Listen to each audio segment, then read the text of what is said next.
倉城庭園とは、小倉城主の北屋敷跡に江戸時代の大名屋敷を再現した施設です。北屋敷とは、城主がお茶や能を楽しんだり、また客を迎える接待所のような場として使われていました。今日の小倉城は細川氏によって築かれましたが、その30年後には小笠原氏に交代し、幕末まで小笠原氏の時代が続きました。小笠原氏はもともと信州が本拠地でしたが、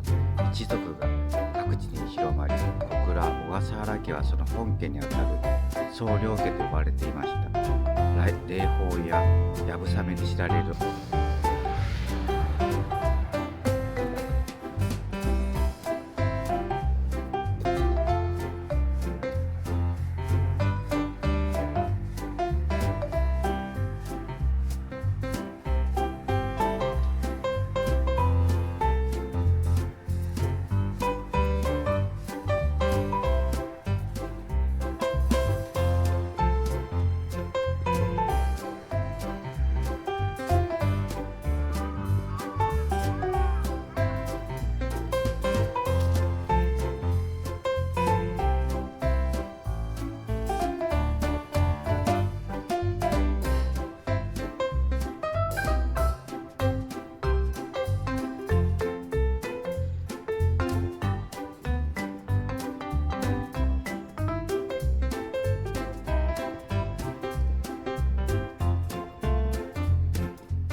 右手に見える小倉城天守閣。